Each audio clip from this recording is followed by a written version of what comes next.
In 2017, someone with $500 million in Bitcoin started giving it away and then disappeared. The Pineapple Fund emerged in December 2017. An anonymous wallet holder announced via Reddit that they possessed roughly 4,000 Bitcoin. At the time, that was worth approximately $55 million. Their plan was simple: donate it all to charity, then walk away. For those unfamiliar with the space, this was extraordinary. Bitcoin in 2017 was still culturally coded as either a get-rich-quick scheme or a libertarian fantasy. The idea that someone would accumulate a fortune in it and then systematically divest into non-profits contradicted the entire mythology. The accepted narrative was that this person had gotten lucky. Early Bitcoin holder, held through volatility, watched it climb. Now conscience-stricken or taxes-motivated, they'd found a way to launder their windfall into good press. Effective altruism meets digital gold rush, but the actual mechanics of the fund tell a different story.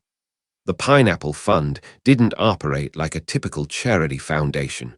There was no board, no lawyers announcing the operation, no tax filings, just an anonymous person on the internet moving Bitcoin. Over the course of 2018, the fund distributed roughly $55 million across dozens of nonprofits.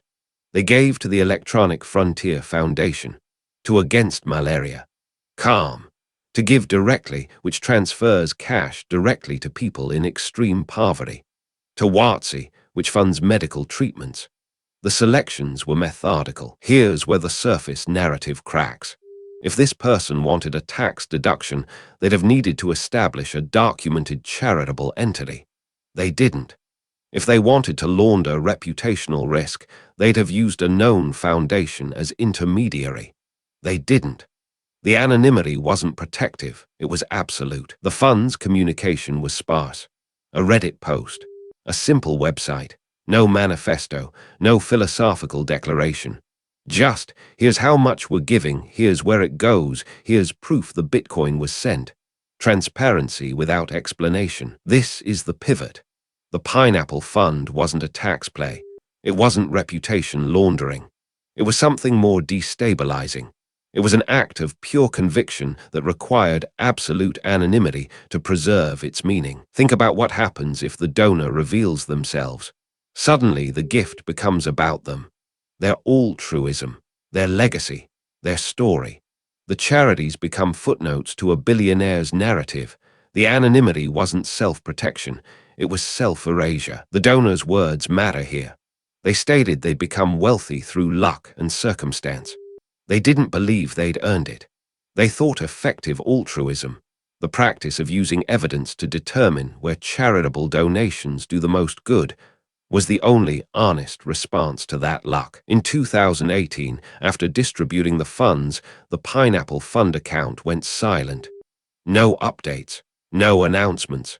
The person never revealed themselves. They didn't write a memoir, didn't give interviews, didn't claim credit. They simply stopped existing in the public record. Speculation about identity has never ceased. Was it a Bitcoin core developer, a venture capitalist, someone from the dark web? The theories are endless because the person designed it that way.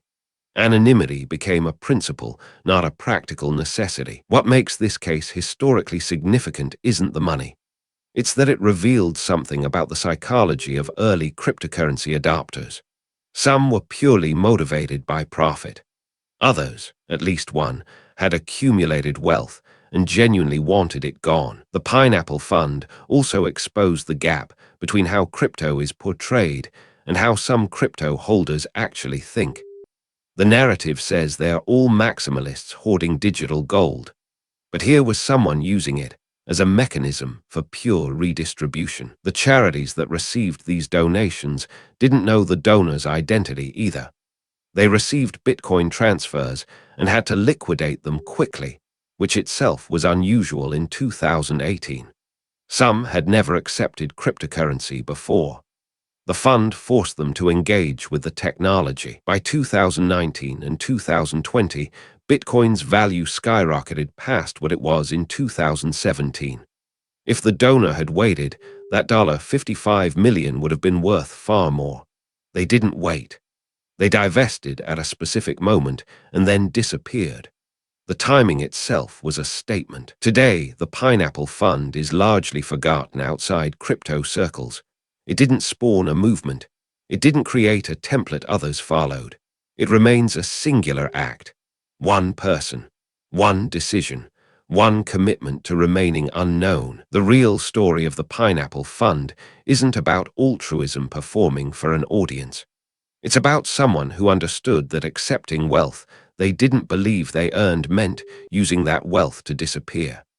The gift and the anonymity were inseparable. This video is for educational and informational purposes only and is not financial advice. Always do your own research. Subscribe for more deep dives into the financial systems and figures that shaped modern money cases where the details matter more than the headlines. This video is for educational and informational purposes only and is not financial advice. Always do your own research.